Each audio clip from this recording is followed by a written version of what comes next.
इस पर उपस्थित सोशल मीडिया के स्वतंत्रता के आंदोलन में जिन्होंने केवल अंग्रेजों की चापलूसी का काम किया, जिन आरएसएस के लोगों ने स्वतंत्रता के आंदोलन में हिस्सा नहीं लिया, न वो गांधी और सरदार के साथ खड़े रहे, न वो पेरियार, फूले और अंबेडकर के साथ खड़े रहे, न सुभाष चंद्र बोस के साथ खड़े रहे, न भगत सिंह, सुखदेव और राजगुरु के साथ खड़े रहे।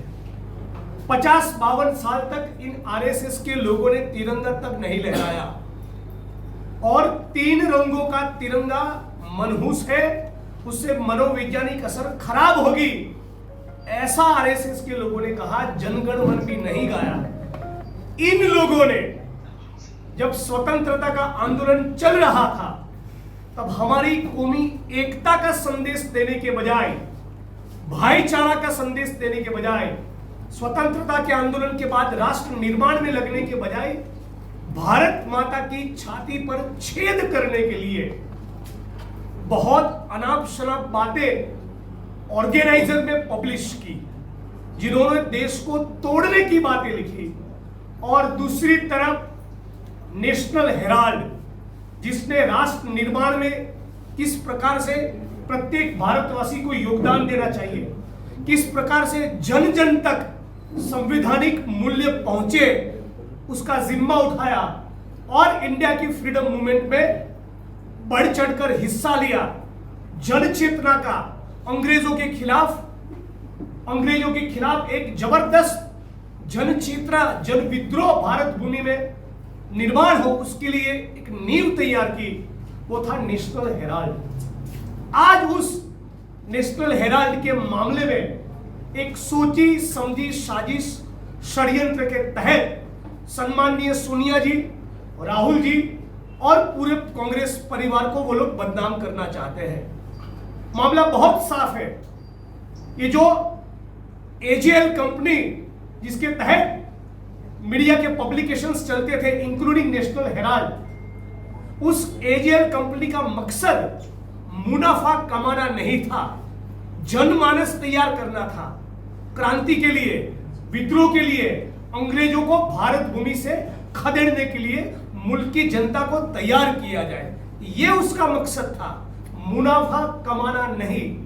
चूंकि मुनाफा कमाना उनका मकसद कभी नहीं रहा, नेशनल हेराल्ड का और एजीएल का, एसोसिएटेड जर्नल्स लिमिटेड का, तो वो जिस प्रकार से व्यापार वाणिज्य होना चाहिए, जिस प्रकार से प्रॉफिट करना चाहिए, वो नहीं कर पाए।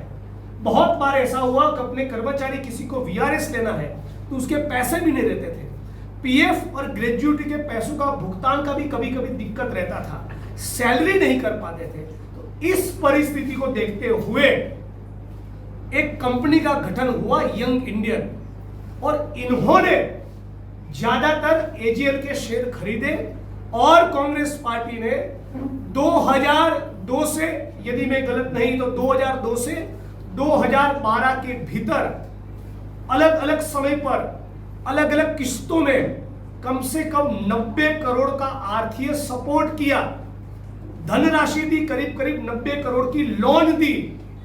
एजेएल से कांग्रेस पार्टी ने या यंग इंडियन ने कमाई नहीं की, कमाई हो ही नहीं सकती। कंपनीज एक्ट की सेक्शन 8 के तहत यंग इंडिया एक नॉन प्रॉफिट एंटिटी है। यह सरासर आरएसएस, भाजपा के लोग और भाजपा से लगातार जो चंदा खा रहे, ऐसे मीडिया की कुछ भोंपू मनगढ़ंत बातें फैला रहे, हमारे लोगों का ध्यान मुद्दों से भटका रहे। सम्माननीय राहुल जी कांग्रेस पार्टी की छवि को धूमिल करने की कोशिश कर रहे हैं। तो झारखंड की भूमि से इस पत्रकार परिषद में मैं इस बात को स्पष्ट करना चाहता हूं, एजीएल की संपत्ति आज भी केवल और केवल एजीएल की ही है, उसमें यंग इंडिया का कोई हिस्सा नहीं। यंग इंडियन केवल उसमें स्टेक होल्डर है, उसका मालिक नहीं। चूंकि केवल स्टेक होल्डर है, उसकी संपत्ति की हम खरीद बिक्री कर ही नहीं सकते। नॉन प्रॉफिट ऑर्गेनाइजेशन होने के कारण ये कानूनन मुमकिन ही नहीं है। बावजूद उसके ये आरएसएस बीजेपी के लोग और मोदी शाह की जोड़ी कांग्रेस पार्टी को बदनाम करने के लिए जन जन तक पिछले कई सालों से यह संदेश दे रही है कि मानो कि हम लोगों ने वो सारी संपत्ति अपने लिए ट्रांसफर कर दी, जबकि प्रैक्टिकली मुमकिन ही नहीं है। आज मैं चैलेंज कर रहा हूं इस प्रेस कॉन्फ्रेंस के माध्यम से, आरएसएस के लोग, भाजपा के लोग, मोदी, अमित शाह और भाजपा का एक भी प्रवक्ता वो ट्रांजैक्शन तो दिखाए। एजीएल की जो प्रॉपर्टी आज भी लखनऊ में, कानपुर में, बंबई में, दिल्ली में, जहां पर भी है, उसका कोई ट्रांजैक्शन हुआ? यदि किसी ने खरीदी की, उसकी बिक्री की, तो कब की, किस तारीख को, किस जगह, क्या वो अमाउंट थी, कितने बजे, कोई रिकॉर्ड ही नहीं है। तो ये मैं बार बार इस बात को दोहराऊंगा, एक सोची समझी साजिश है। आज मुल्क में बेरोजगारी उसके चरम सीमा पर है, महंगाई उसके चरम सीमा पर है। दिन दहाड़े किसी मुसलमान का, किसी महिला का, किसी टीएनटी का, किसी दलित का, आदिवासी का मॉब लिंच हो रहा है।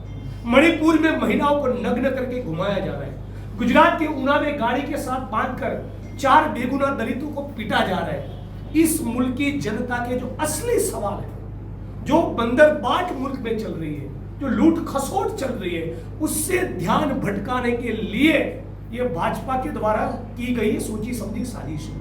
राहुल जी 4000 किलोमीटर इस मुल्क की कौमी एकता के लिए प्यार का, मोहब्बत का पैगाम लेकर, भाईचारे की बात लेकर निकले, तो उनकी छवि जो खिली उसको कैसे धूमिल किया जाए, इसके अलावा बीजेपी के पास कोई मंत्र नहीं है। और इसीलिए पिछले 12-15 सालों से बार बार नेशनल हेराल्ड किए जा रहे हैं, जबकि इस मामले में कोई तथ्य नहीं, कोई एविडेंस नहीं। मैं दोबारा इस बात को रिपीट करूंगा, एजीएल की संपत्ति में हमारा कोई स्टेक नहीं, चूंकि हम नॉन प्रॉफिट एंटिटी है, यंग इंडियन, उनका स्टेक हो भी नहीं सकता। हम लोगों ने तो ये स्वतंत्रता की विरासत है, नेशनल हेराल्ड, एजीएल कंपनी, जिन्होंने जन चेतना निर्माण करने का फ्रीडम मूवमेंट के दौरान काम किया, ये समझते हुए 90 करोड़ की तो सहायता की है, तो फिर भी इस प्रकार का इल्जाम लगाना ये सरासर गलत है।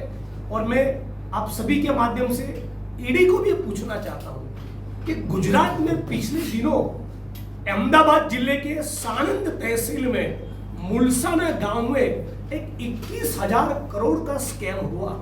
वो भी लैंड का मामला है, वो भी प्रॉपर्टी का मामला है। ऐसे अनगिनत स्कैम्स, लैंड डील्स के बारे में सीएजी कैग की रिपोर्ट में जहां पर भी भाजपा की सरकार है, अनगिनत खुलासे हुए हैं। अडानी जी के खिलाफ भी बहुत खुलासे हुए, वहां पर तो ईडी नहीं जाती।